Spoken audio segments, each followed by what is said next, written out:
This podcast is recorded at Windsor Public Library, which sits on the traditional territory of the Three Fires Confederacy of First Nations and includes the Ojibwe, the Odawa, and the Potawatomi.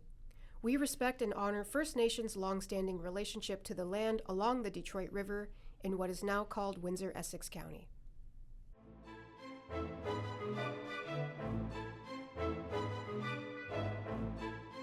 Welcome back to Stories of Windsor. On this episode, we're going to be talking about wrestling in Windsor, Ontario, and we're very excited to have a special guest with us today, author Jamie Greer, who wrote Killers, Butchers, Crybabies, and Canadian Destroyers, The History of Professional Wrestling in Windsor, Ontario, Canada. And I have to say, it's a lot thicker than I expected. Jamie, we're so grateful for you coming into studio and joining us today.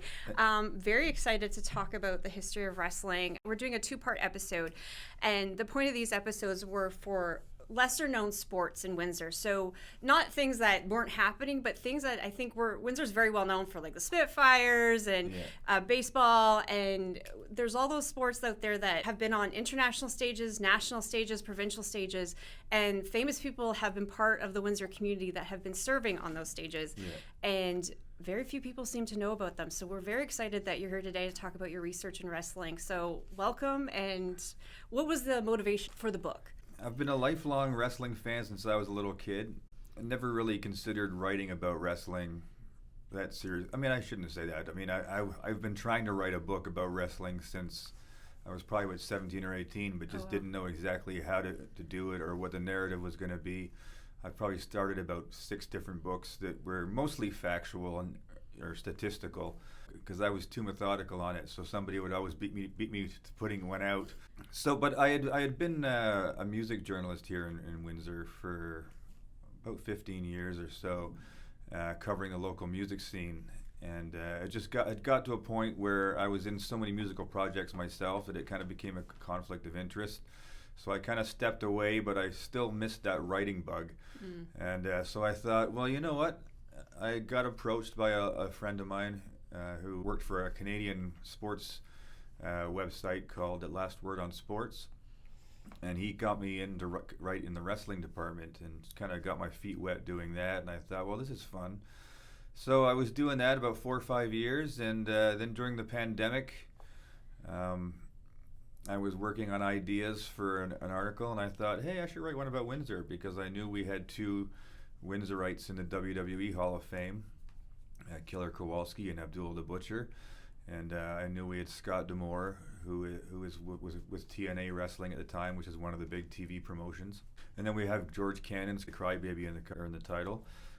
George Crybaby Cannon had Superstars of Wrestling, which was a nationally syndicated TV show in the 70s and 80s. And then we had Sandy Parker, who was quite an influential woman, which we can talk about a bit more later. But so I knew we had a few of these kind of little stories here and there. I thought I could make an article out of it. And then as I started researching it more, I quickly found out a lot more information than I thought. And I thought, well, maybe it'll be a 3-part series. And then that stretched into a 6-part series, and then a 9-part series. And I realized there is no way that Last Word on Sports or any website was going to want a 9-part series on Windsor, Ontario. So that's when I kind of decided that, well, I guess this is going to be my first book. And I started researching, and lo and behold, a book came out. How long was the process from, I know it obviously almost was... 3 years. Oh, wow. Probably just over 2.5 years. But first year was a lot of research. Probably read about 100 years worth of newspapers, reading the Windsor sports section. The great part was that back then they treated the wrestling matches like they were legit full-on sporting events. So the following day there'd be a full report write-up of the previous night's show. So it would say who fought who, what happened during the match, who hit who, what moves were used, the audience's reaction and stuff. So it kind of became a really cool window into each week's show, because it was a weekly show. You could really feel who the crowd was pulling for, who they were booing, who they were getting riotous over, because it seemed like there was an awful lot of riots. I mean, I know I'm sure some of it was hyperbole, but there definitely seems to have been a few times where there was legitimate riots where police were called in. So a lot of the villains, would do such dastardly things that people would get mad, and you'd suddenly have 2,000 people trying to swarm the ring to get to a guy. And I didn't expect the hardcore wrestling to go back so far. A lot of people kind of tend to think that was sort of something that came about the rise in the 90s, when things were getting extreme on TV with ECW and that kind of stuff. But it was going back in the 1930s. There were guys using chairs, and there was one villain, Ivan Kamakov, and then later Dynamite Johnny Gates both used a coat hanger as a weapon. They would use the triangle part and pull it apart and choke a guy. Oh my gosh. And if that didn't work, they would take the hook part and gouge him. Oh my gosh. And this was in the late 1930s, early 40s. So they were doing all this hardcore stuff. And I think it was more due to the fact that we're a very blue collar working class area. So everyone was very rough and tumble, and a lot of the audience were the men that came off the line, and they were looking to blow some steam. Some of them actually were making on the fly. They were actually doing this for extra money for their families. Yeah. There was a lot of guys working for Ford as well at the same time, and they always ended up taking the wrestling. They ended up leaving after a year or so because they'd make more money wrestling in a month than they'd make in a year at Ford. So they were just like, nope, I guess I'm out. Nowadays, they don't work as much of a schedule, but back those days, they would wrestle almost 365 days a year because you didn't get paid unless you did your match. And so a lot of them, that's why you see a lot of them in these exposés show that a lot of these older guys were hooked on painkillers and booze and things, and it was just, they had to work hurt. Nowadays, they get contracts so they can get injury time off and that stuff, but back then, they had to work every day. Yeah. The ethnic diversity was huge, especially around sort of the height of, say, the 1920s and 30s. You had all these European champions who the big money was in America, just like today. So they'd always be coming over for tours to work, and when you had a massive immigration influx during both world wars, a lot of times the only things they really had to gravitate towards as far as sports would have been the wrestlers, because there weren't a lot of ethnic minorities playing the other major sports. So the only way you could find a Hungarian to represent you would be one of the wrestlers. You wanted to find an Italian, he was probably one of the wrestlers. You wanted to find a Greek, probably one of the wrestlers. So, and they usually were villains too, eh? That's what it depended. There were a lot of the foreign, but a lot of them weren't in the same way that they would have been, that you'd think. For example, when the Sheik first started, not the Iron Sheik, but the Sheik from Detroit, when he first started, you would think that he was a terrorist. No. In a way, he was more like Ric Flair than he was the Iron Sheik, because he was a rich Arabic playboy. And a lot of the Arabic villains back then were that kind of character, where they were more, it wasn't so much an ethnic thing, it was more that he was an Arabian prince, so he had money. It was more of a money laundering thing than it was the terrorist trope, as they say, with the villains didn't really start until the Iron Sheik in the late 70s there, when the whole Iran situation kind of so before that, it was a lot more that they were the Arabian princes. So you either have them, they'd be good guys and they'd be kind of the debonair Casanovas, or they'd be the $1 Million Man, Ted DiBiase, kind of that rich character. I noticed that in your book you mentioned that black wrestlers did not generally wrestle with white wrestlers in the large parts of the U.S. But over here, you had people like Jim Mitchell, who's known as the Black Panther. The Black Panther. And these guys, they're like, if you look at their cards or their poses, these guys look amazing. Like, they're fit. They look like they know what they want to do. They look proud. They have personality right in front of them. So you're looking at the person who, if they're a hero, they're a hero. If they're a villain, either way, they're going to be fantastic. So I found that going through your book. There was a lot of diversity in Windsor. Detroit wasn't that far off at the time, just because they were so north as well. But large swaths of the U.S., wrestling was segregated almost right up until the 1950s. where black and white wrestlers couldn't face off against each other. They had to have their own separate categories. There was even quote unquote colored world champions, or Negro champions. So they had their own belts just for black wrestlers. But right from the get-go, when we started in 1929, right from the get-go, Windsor had never had segregated. We had actually one of the first guys to have a proper storyline, which in wrestling is when you've got a story of good versus evil, where you're chasing a title or some kind of an insult narrative. Yeah. Was a guy named Jack Nelson, who was a black wrestler from Cincinnati, and he had a great run, and he was one of the first heroes a lot of people got behind, and is chased for the champion Jimmy Logas, who was a Greek wrestler. And Jim Mitchell wasn't far behind him, and Jim Mitchell actually had an outstanding career here in Windsor. He wrestled here from the 30s, to the 50s. So it was great to see that. And one of the things I try to do in the book is really show the diversity throughout the years. And I know some people would say, "Oh, it's the woke mob trying to force all this down your throats," but nobody was written about that didn't make an impact. So these were guys and girls who were legitimate stars of the time. They weren't names that I'm propping up that only had one match. These were men and ladies that had 10, 15, 20-year careers where they were top stars. It's just that there is so many wrestlers. I mean, whether or not it was done intentionally or not, because it's tough to say, because there's been hundreds and thousands of wrestlers, men, women, black, white, Latino, what have you, in North America. There's been thousands and thousands and thousands that have been swept aside just purely because of the sheer volume. But anyone that was mentioned in here and was given a spotlight was because from what I reading out these things, they were legitimate stars that people were paying money to see.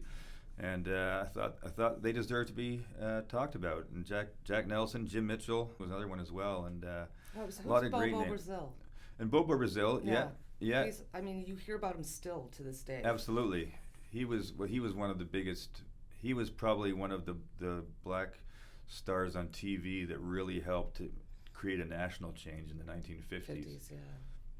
Women don't really start to appear in the book until about halfway through, and it's not because there wasn't anyone worth writing about. It's that there literally was nobody to write about, because it wasn't until 1971 that the Ontario Athletic Commission finally allowed women to compete in combat sports. So women weren't allowed to be wrestlers. It's like in the U.S., there was women's wrestlers right from the 1910s or 1800s. There's been women wrestlers all the way through. There's never been a stop in that. Canada, it was allowed for a bit, and then by about 1910, 1911 or so, there was a ban on women competing in combat sports. There was two sisters, the Rose, yes, the Burns sisters. The Burns sisters, but it was labeled as a self-defense demonstration. In the mid-'60s, they did start doing that. Like the Fabulous Moolah would bring some of her girls to Canada, and they would label them as judo demonstrations for self-defense or what have you. They would try to do that. They did it once in a blue moon. It would kind of go unnoticed, but if they did it too often, they'd kind of get a, "What are you doing? What are you doing? I know know what you're up to." It was actually Walkerville MP Bernard Newman that actually helped to get that overthrown in 1971, and oddly enough, his brother was a professional wrestler named the Great Bolo. Can I ask a clarification question Yes. about women in wrestling? Because of this ban on combat sports in Canada, were there female wrestlers on tour with the male wrestlers in in the United States? And if they had a tour stop here in Windsor, the women couldn't participate? They didn't necessarily tour together.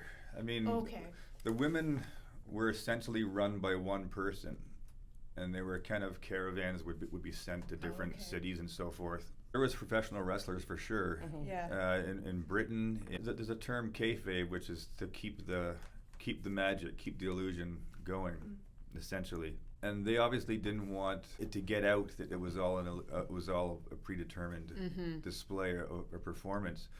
So they had to kind of follow the athletic commission's rules, because if they admitted to them, "Oh, we're just a show," then it would become public knowledge that, hey, they're not actually fighting each other. It's not competitive So it's sports entertainment, which then you tell one lie to cover another lie to cover another lie. And you're down the deep hole. during the Second World War, you'd have a lot of villains would be German villains or Japanese villains, and then during the Cold War you had Russian villains or Korean villains or what have you. So they were all very, and then of course in the 70s and 80s you start getting more of the Arabic villains. By the Attitude Era, which is the late 90s there, when it kind of became, a bit passe to have these ethnic stereotypes. You'd have the Mr. McMahon character where suddenly it was you versus the boss. Because that's something that everybody can relate to. It's, watching How some much did guy he scam beat up off his you this time? beat up his boss. Everybody That's fascinating to me. I never made that link before that there was like themed villains during that coincided with world events. Oh, yeah, I just had that light bulb moment of like that all of a sudden makes a ton of sense. It does. It's a cultural reflection of what's actually happening in society. That's what I found too, and probably one of the most interesting things to me. And there was also a number of wrestlers who were breaking barriers other ways. Some of them were breaking them by having international titles. Some were, they were the first, let's say, especially female black wrestler. Yeah. And believe it or not, one of the most famous is Sandy Parker. Yes. And she was actually already openly lesbian. And she said, I'm not going to be treated like crap anymore, essentially. And she got sent over. Can you talk about Sandy Parker? Because she's phenomenal. She was a girl. She was originally from Vancouver. And she was a lifelong wrestling fan. And when she was about 18 or 19, she decided that she wanted to become a pro wrestler. So she was looking through the library. This is why it pays to use your library. And she discovered a newspaper from Detroit. It might have even been the Windsor newspaper because she had family in Windsor. And so she decided to move out to Windsor. And she lived here for about 3-4 years, and she trained over in Detroit. So she would be working in Windsor during the day, and she would take the bus over to Detroit. And then after a while, she was trained by a guy named Lou Klein, who was a wrestler over in Detroit, and he was actually quite a successful performer over here as well during the 40s and 50s. And so this would have been about 67 that she moved to Windsor. So she got her start here. And then after a couple of years, Lou Klein decided that she had exceeded what he could train. So he sent her to work with the fabulous Moolah, who has a compound, as they called it. She has her own little place down in, I believe it was South Carolina. And so she went down and she was there for a year. And as Mary Lou said, she was openly lesbian, not in a public way that would have been in the newspapers or anything, but people knew. And Moolah was, from most reports, wasn't a very nice woman. She would pimp out her girls to some of the male wrestlers or promoters to get better spots for the girls and things of that nature. And she was quite against Sandy showing her queerness in public. There was a really bizarre incident where she was in a tag team with another wrestler who also happened to be gay, Sue Green, and they won the tag team titles. And Moolah got upset with them because they were dancing and hugging each other for winning. Something that is Anybody quite common with any. I mean, you see Gretzky hug Lemieux, It's nothing to do with sexuality, but she was told, stop doing that. And, it got to the point where she was overprotective about them come across as too gay. So Sandy Parker decided one night in the middle of the night, that's it, I'm out. And she left Moolah's camp. Now, the unfortunate thing was Moolah ran about 90% of North America for women, so it meant that she was essentially blackballed in North America. Mm-hmm. So Sandy Parker hooked up with a woman named Mildred Burke, who was probably one of the first true huge wrestling superstars, and I'm talking male or woman. She was the world champion for 20 years. And she also got kind of blackballed because her husband, at the time, Billy Wolf, he did very much the same kind of stuff that Moolah did, which is sad that because Moolah came out of those trials, and she should have known better than to carry on his dastardly It was very ways. abusive. He was very abusive. Yeah.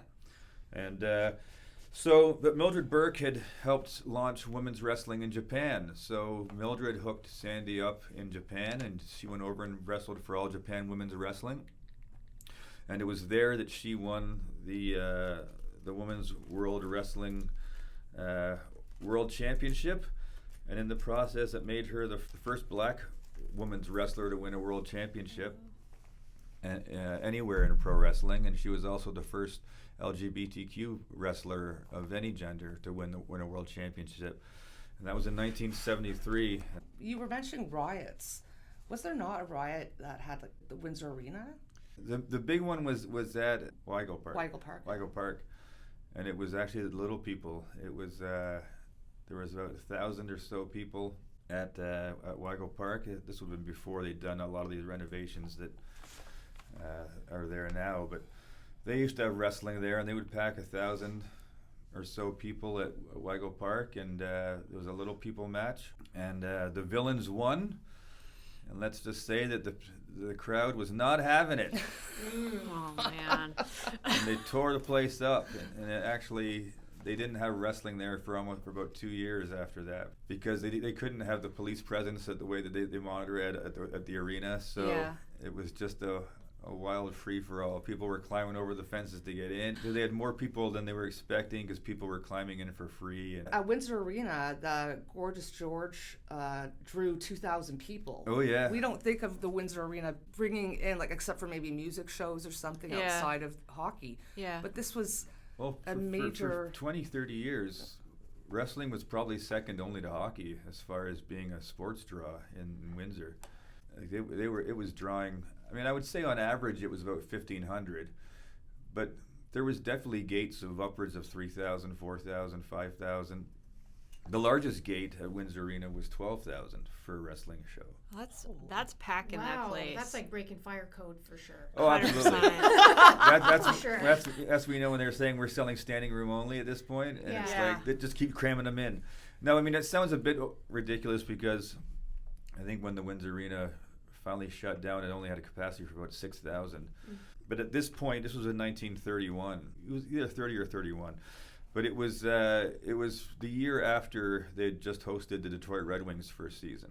Okay. Because the Olympia hadn't been built yet in Detroit, hadn't been finished yet. So for the Detroit Red Wings' first year in the NHL, they played at the Windsor Arena when they were called the Detroit Cougars. And so it had been renovated to be NHL size for the time. Yeah. So it held about 9,400 for hockey.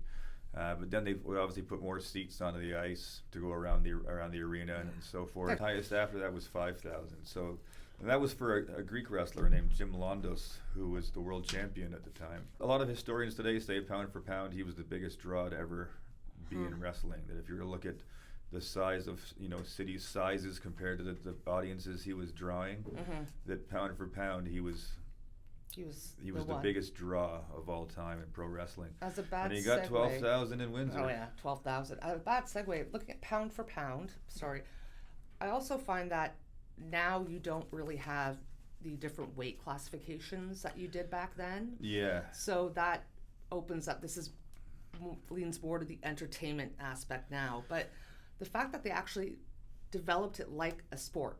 Yeah. So John Landos, he was middleweight, wasn't he? I think he was the light heavyweight. Okay. Jimmy Lagos, yeah. So that was what, maybe 135 to 150 pounds? No, that was still about probably about 180. But that's still not that big in comparison to like not the guys you roid see now. ranges now. No. Just these guys are huge. No. As I'm saying, in some of these photos you see in the book, and I was mentioning Jim Mitchell. I mean, that looks like a guy who's, a movie star kind of athletic build. Yeah. But that was not the common build. No. Back then, guys looked like your uncle in the garage working on the car. A little beer gut. Yeah. Exactly. Yeah, Hair on the chest. they looked like Jackie Gleason. Bit of a pear shape, some of them. Yeah. Yeah, the roid thing didn't happen till like the late 80s. Yeah, I mean, there's always been sort of those physique sculptures, but kind of characters, but they were rare. They weren't. Maybe 1 out of 10 wrestlers looked like that, and they would make it a big deal. In fact, it would kind of be their gimmick, was that they were Mr. New York or Mr. Chicago or what have you. Most of the guys just looked like tough guys that just got off the line at Ford and went out to kick some butt for some extra money. When you're talking about the characters and that, what type of character has been consistent throughout? I mean, there's always been a call for a local hero. There's always somebody that you want from the hometown. You'll see sometimes they were, I wouldn't say fabricated, but they would push guys who had moved to Windsor, which nothing is anything wrong with that, because I mean I moved to Windsor in '93, so I'm not originally from here, but there would be some wrestlers that would move to Windsor because it was a central location, where if you wanted to work the Midwest, for example, and use that as your base, then you could go to 4 hours to Chicago. You know, you've got Detroit right there. You can go to Indiana. You can go to Kentucky. You can go to Toronto. You can go to Montreal. You can go to Ottawa. So it really isn't. It's not that far, even to Buffalo, or even to go to New York City if you wanted to, or Boston. So it's a very centralized location that a lot of guys would use as their home base. So some of these early promoters would bill them as Windsor Zone, when really they've only lived there for six months and had just moved here. But it worked. It rallied them around it. And this guy, Jimmy Logas, who they actually billed as being from Windsor because he lived here for a couple of years, he was the guy that was pushing. He was getting 3,000 to 5,000 people a week showing up to see him. And how much would he have been paid for something like that back then? They were making probably in excess of 100,000 a year when you work it out. Wow, because I know I've looked at some of the stats at the back, like the dates of different matches or championships and that, and it's broken down really nicely, and then you get an idea of, well, this guy really was willing to take a beating for, let's say they got paid $100 for a whole month's worth of work. That's to them, it was like only 1 hour had to be put in. They did 4 or 5 gigs, and then that money was so much more than they were already working as even a firefighter or a police officer. Like some of these guys were getting $100 to $200 a night back then. Mm-hmm. So where was that money coming from? Was that like percentage of the gate? Okay, so the bigger draw, the bigger the money. Yeah. Okay. Yeah, so you wanted to be on those cars when the big guys were coming through, because you knew that was going to be a good house. I also noticed that early on that there was these really large events out in the county, like in Leamington and Ruthven, like the county fair. But you would hear, like you were talking about, that the sports pages would have every follow-up the next day, and it would say 1,500 people attended the Leamington fair, but probably 1,000 were there for the wrestling match. Like it would actually say that. Like there was nobody here to see the cows and tomatoes. They just came. Back then, it wasn't far removed. The wrestling. I mean, the wrestling had essentially come from the carnival fair circuit. Vaudeville circuit. Yeah. I mean, that's why you've got the little people, or the midget wrestling, as it was known in the day. That's why you got giants. It's why women would wrestle men. Mm-hmm. A lot of those gimmicks started in the carnivals, and they carried on. You'd have these guys who were trained in technical submission wrestling, and all right, who from the audience can take them down? So a lot of that whole sort of sleight of hand of the entire industry came from the fact that it came out of the carnivals of the late 1800s. Almost wasn't a segue. It almost jumped from the carnival into the opera houses. And then once it became fashionable for the rich to go and see these kinds of things, it kind of pulled it out of the gutter and the alleys. And what's great about a book like this, though, is how similar, like the storylines of these people, they're like a sports soap opera. Yeah. That's what it really is like. Wrestling really is, yeah. I mean, for the longest time, it used to say it's a soap opera for men. Yeah. But, I mean, stats have shown that their viewership's almost 50-50. So, I mean, women are watching this just as much as men, if not more in some cases. Well, I mean, that's one of the good things is in the last 10, 15 years, women's wrestling has definitely become something that's finally being showcased.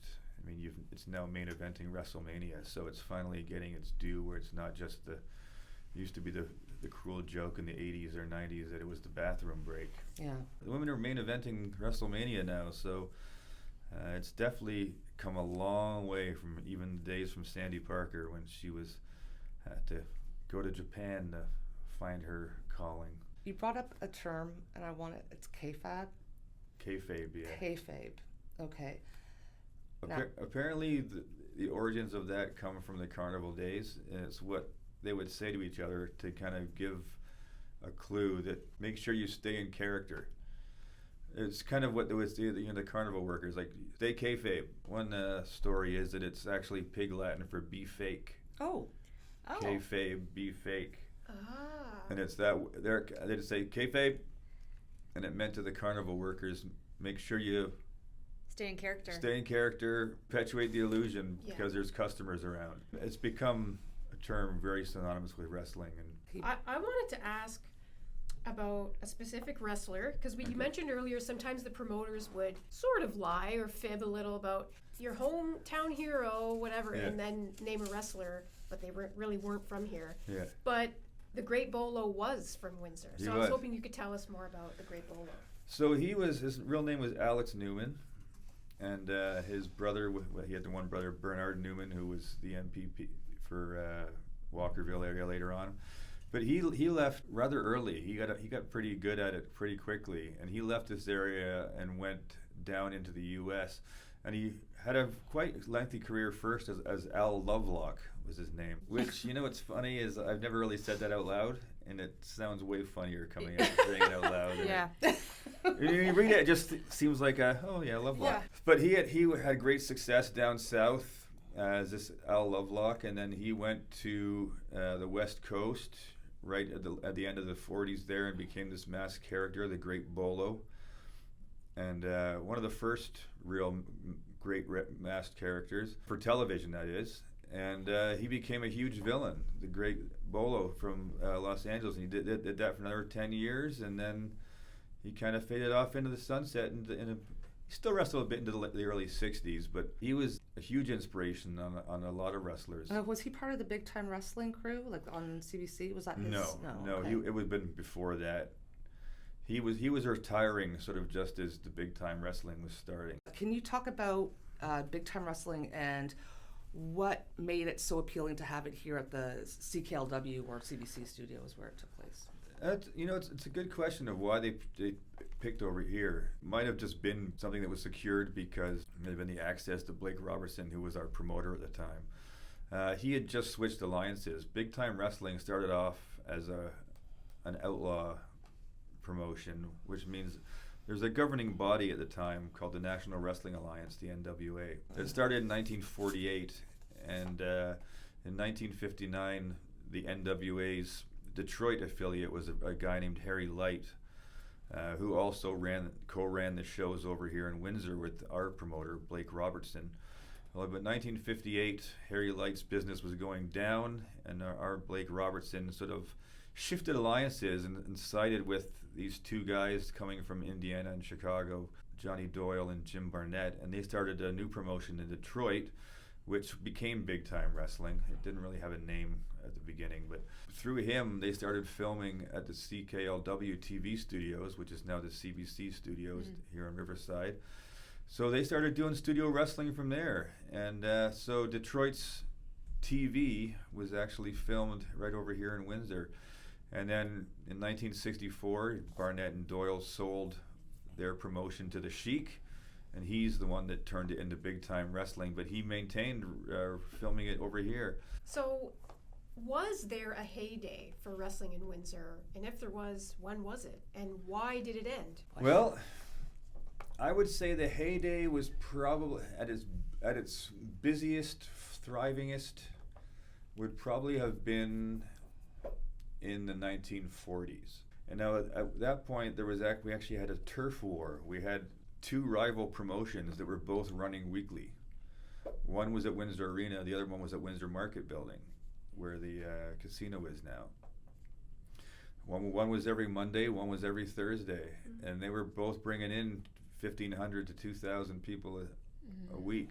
And that's crazy to think that they were getting that on a weekly basis, and they had their feud was probably from 46 to about 51. So it's all that post-World War II kind of, all Yeah. the old soldiers and these guys coming back. They probably had a lot of PTSD going into those rings, you know? Yeah. It's just... Yeah, the fact that we were able to maintain two rival promotions, and I'm talking, these were entirely different rosters. If you wrestled for the Monday crew, you would not be booked by the Thursday crew, and vice versa. Wow. So you had to pick a side. So I mean, the fact that went on, I would say, means that it was pretty vibrant. There is a bit of a resurgence even today, though. I mean, for the longest time, for 30 years, we had Border City Wrestling, who's been doing shows. And then just in the last year, I mean, Border City's still running shows. They ran shows all summer long. We've had a new group called the Noble Champions Group, who's just started running out of Leamington. And then Scott Demore, who's the owner of Border City Wrestling, has also just launched Maple Leaf Pro, which is going to be looks to be a national Canadian promotion. And it's starting out of Windsor here on October 19th and 20th at St. Clair College. It's almost like this area is getting a bit of a surge again. Now we've got Border City Wrestling, Nobles Championship Group, and then Maple Leaf Wrestling as well. But now obviously I don't expect Maple Leaf Pro. I don't think they'll be doing Windsor as often. I would imagine they probably want to go Ontario-wide and Canada-wide. But we get the opening launch. Who's your favorite wrestler, both, say, early and modern? And who's the most underrated, do you think? I think my favorite might be because he was so underrated. I really enjoyed digging into Dynamite Johnny Gates's for the book. He was a character that I had the pleasure of talking to his daughter. Johnny Gates passed away in 1990, I believe it was. But he was a wrestler from the 30s up until the late 60s. He started as an amateur wrestler. There used to be sort of amateur wrestling competitions between local wrestling clubs. Oh, you had it in high schools too. Yeah. Yeah. Oh, yeah. Yeah. He was a high school wrestler as well. Yeah. One of the promoters at the time, Wild Bill Thornton, he would, as his opening match, he would sometimes have a real athletic contest between some of the local boys, and he would start off in some of those. And then by the 1940s, he got started going good with the pro wrestling. And he was wrestling all the way as far as Chicago. And by everyone I interviewed who had wrestled Johnny Gates or knew him said that he would have been a star anywhere he'd gone. But talking to his daughter, she said that he had a mandate that he wouldn't go anywhere further than 4 hours away, and he had to come home that night. He was a very strict family guy, and he absolutely would not move anywhere. That he probably could have gone to New York or Chicago or beyond Chicago and been something bigger, but he wanted to stay home. He was making just enough, and he was a pro wrestler. That was what he did. He wrestled 4 nights a week, usually around Sarnia, Port Huron, Benton Harbor. He would, in parts of Michigan and Detroit, Chicago the furthest, but he was a wild man. He was one of those guys I was talking about that I didn't realize hardcore went back that far, but he was a crazy wild person, and he was actually a tag team partner of the Sheik, and I'm almost guaranteed that the Sheik got some of his hardcore tendencies from tagging with Dynamite Johnny Gates. And there was one story, talking to his daughter Judith, she said that her grandmother, Johnny Gates' mother, because Johnny Gates was a villain, he was one of the guys that would cause riots. And I mentioned he was one of the guys that used a coat hanger at one point. Oh, jeez. So he was always having people in the audience trying to attack him. So his mom would go, and so she'd be one of the old ladies with her purse sitting at the front row, but she would put a brick in her in her purse. That is amazing. And, that is so funny. But she did it to fend off people in the audience if they started getting too physical with her son. Even though her son was playing the bad guy who was supposed to kind of get verbally abused, she would. No way, were these guys gonna attack her son? So she'd be swinging her purse. And so you said that's your favorite and your most definitely one of the most underrated. I mean, Yeah. I would say Sandy Barker is incredibly underrated as well. I mean, she's still not that well known outside of out of a lot of wrestling historians. Mainly because Japanese wrestling didn't get a lot of press over here in the 1970s. I've definitely seen her name get mentioned more in probably the last 5-6 years than she's probably had mentioned in the last 20, which is great because she's finally getting some of her due. The unfortunate thing with wrestling companies is they tend to only push the narratives of the guys or girls that they themselves have actually booked or used. So if she didn't really have too much work with the WWF, in the 1970s, she did a few matches for them here and there. Didn't make enough of an impact in WWF for them to warrant mentioning her. If you could tell us more about the research you did on this. Obviously, Yeah. you've spoken to some family members of some past wrestlers. Yeah. Are there any notable stories, interviews that stand out to you, or great collections you got to see in the research process? It was wild talking to a lot of the older guys. Like my first interview was with a gentleman from Montreal named Gino Brito, and then Paul Butcher Vachon, who was another guy from Montreal, actually. The Vachon family. yeah. The French Canadian. So I spoke to both of them, and they were both in their 80s. Actually, Paul Vachon just passed away earlier this year, so I was lucky enough to have one of the last interviews with him. I was asking them things about their life that they hadn't thought about because it was such a small part of their careers, but it was at the beginning of their careers. And by the time they became national stars with the WWF or with the AWA or the NWA or whoever they became stars with, they had such an extensive major league career, so to speak, that there wasn't really any need to talk about that first year they spent in Windsor. So it was really, really cool to realize that I was pulling out memories from them that they haven't spoken about in 50 years. And a lot of these older guys, you could really tell that they were kind of getting a kick out of talking about it would be kind of like talking about their high school days, like Wayne Gretzky talking about his high school career rather than his NHL career. And they were thinking about names, and I was mentioning names, and like, for example, Johnny Gates. All these guys, when I mentioned Johnny Gates, we were like, oh my goodness, I haven't thought of that guy in 30, 40 years. And then they would go on telling me about matches they had with him, and this they did with him, and that they did with him. So it was really cool to get those kind of perspectives. And actually, Paul Vachon, when he wrestled here, he was a Russian character. He was named Nikolai Zolotov. This would have been 1955-ish, 54, 55, that Paul Vachon started out here. And he started here because his brother, Maurice Mad Dog Vachon, had started here 5 years prior. He was actually an Olympic hopeful of Canada in the 40s before he became a pro wrestler. So he sent his brother down here to train for his first year, and he became this Nikolai Zolotov. And he was telling me that he was one of the first sort of communist Russian villains. That there had been Russian villains before, but it was more the fact that they were villains that just happened to be Russian. They weren't necessarily a Russian stereotype or a Russian gimmick. He became this communist antagonist because the promoter the guy that was training him at the time, Bert Ruby, who was also a wrestler and trainer over here in Windsor at the time. He trained and scouted people on both sides. He was Hungarian, and he was a Hungarian immigrant. He'd actually come over to Canada. He immigrated to Toronto originally in 1930 to get away from a lot of the Russians sort of moving in to the Hungarian nations. He wanted to get away from that.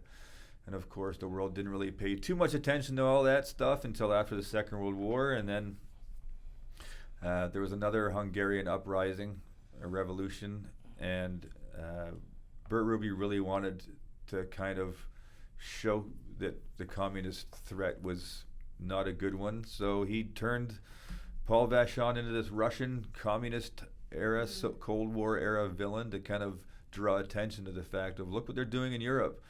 In fact, I believe it was only 3 weeks after the Hungarian Revolution in the 56, that he'd made him into Nikolai Zolotov. So it was very fresh and very, very based on real events that were happening. And so it was cool to get that story from Paul Vachon, because I'd never heard that before or heard that kind of thing. So that was kind of cool to get some of these early stories out of them. There were some pretty insanely well established wrestlers that their families still are here. Yeah, the Hollick family is still here. Stan Hollick, who went on to become known as Stan Lazowski and Stan Nielsen. But he had a great career for about 20 years. Yeah. Shreve family, there's still lots of the Shreve family still here, obviously. And Tony Gray, who designed the cover, he was related to Louis Papineau, wasn't he? Louis Papineau. I was going to ask about the cover. I noticed it was Tony Gray right away. Yeah, it was really cool because I tried to incorporate as many people in the industry. Like some of the design work was also done by local wrestler Aiden Prince. But yeah, the artwork was done by Tony Gray, who's the nephew of Louis Papineau. And Louis Papineau was one of our tragic stories, unfortunately. He was a big star, traveled through North America with multiple territories around the U.S. and Canada. In the mid-'60s, he decided to slow it down because he was one of these guys that he was out, almost 350 days out of the year. And he decided to slow down with his first family in Windsor, and unfortunately had a heart attack after what was supposed to be one of his final matches. As he was wrapping up his retirement, he was just going to be a manager and kind of work locally, and that was it. And he had a heart attack coming out of his match and passed away in the locker room. A rather unfortunate and sad case. What you've successfully done, I think, in this is connect all of those families and the history of Windsor and how, and looking at this book, this collection of photos that they were just going to throw away. No, you don't want to do that. You want to pass those stories on to your kids. And if you don't want to pass it on to your kids, pass it on to someone who is actually interested. There's a purpose for this. There's a history to this. And there's actually, you might remember George the Animal Steele. Yes. From the WWF. Yes. He was trained over here in Windsor, and in his autobiography, he actually has a story that would just be a throwaway if you didn't read this book first, because he talks about how that Louis Papineau was actually acting as his manager at the time when he first started, and at that time George Animal Steele was still a high school teacher over in Michigan, so he wrestled with a mask on, and he was called the student. But Louis Papineau was his manager, and he mentioned a story that when Louis Papineau passed away, that Dynamite Johnny Gates. This would have been in the mid-'60s, so near the end of Gates' career, where he was losing more than he won. He was more than less the older veteran who was putting over the younger wrestlers. But so he'd been on a big, long losing streak, and apparently he turned everyone in the locker room. And when Louis was laying in the locker room, and he said, "Quick, roll him into the ring. I think I can finally get a win." Oh! Oh my goodness! Well, it was done very tongue in cheek to try and break that, because they were really close friends. It was definitely not done something that was not said maliciously. No, it doesn't sound that way. It sounds like if the tables were turned, he might have said the same thing to him. Yeah. And Johnny Gates was one of the pallbearers at Papineau's funeral, so it was definitely something to break the ice, because I'm sure everyone felt terrible. But I'm sure anyone who was reading that book would just kind of go, who the heck are Louis Papineau and Johnny Gates, and why is he telling this story? But earlier you talked about how sometimes wrestling fans don't share with others that they're wrestling fans. It's sort of their dirty little secret, I think you said. Well, these episodes, this one and the next one we're going to do about sports in Windsor, we're kind of focusing on sports on the fringes, sort of, the lesser known sports out there. So why do you think wrestling is on the fringes? Why aren't wrestling fans more vocal about their fandom? I think it's just because of the way that the public media portrays it as being rather silly, and it's like still believing in Santa Claus when you're 40. People kind of go, come on. It's like, or playing with action figures. After the age of 12, people think, come on, you're old. You should be old past that. That I think society's always kind of said, well, not always. I mean, up until the 80s, it was mostly adults that went to it. Once the WWF went a little more cartoonish with their Hulk Hogan's and Brutus the Barber Beefcake and all these kind of characters, where it became more cartoony, that's when it started to focus more towards on the kids. But for the first 60 years or so, it was very much an adult sport. But then the WWF turned it into a kids' family type show, so it became Well, I mean, they became very non-family by the end of the 90s, that's for sure. Yes, it got. It got Yeah. really pretty vulgar, but Yes. but during the 80s and the early 90s, it was still very much a family show. Yeah. And I think that's where it became cemented that it was something for kids. It was something that you brought your kids to. It wasn't something you as an adult liked. So, and I think it's the question every wrestling fan gets when somebody who doesn't like wrestling and finds out they like wrestling. It's like, it's not real, right? Yeah. It's as if it's like, well, I watched Shakespeare. I went to see Shakespeare at Stratford, and that wasn't real either. That wasn't really King Macbeth. They're the stuntman and the actor doing it all live in real time. Well, that's it. Like, the storylines are fiction, but Yeah. the athleticism is real. Yes, So, Absolutely. and I athleticism think is that's absolutely- what makes people excited when they watch yeah, wrestling. yeah. It's fun.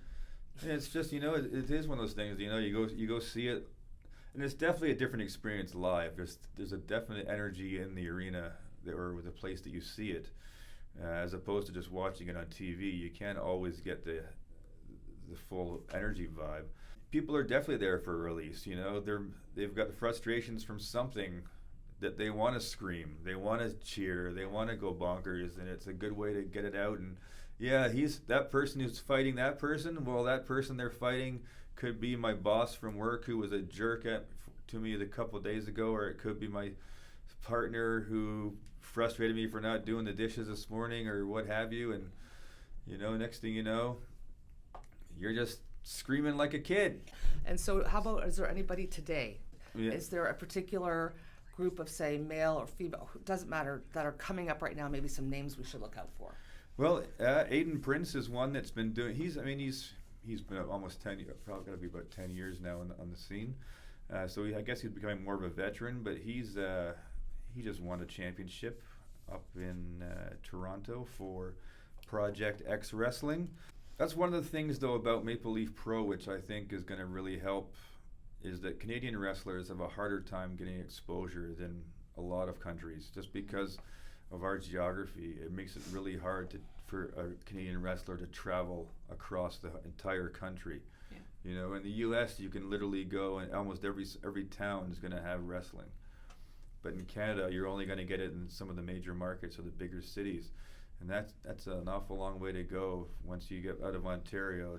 You might only have one or two stops in Manitoba, and then it's on to Saskatchewan that might only have one or two stops, and they could be 4 hours away from each other, and so it's just not economically viable.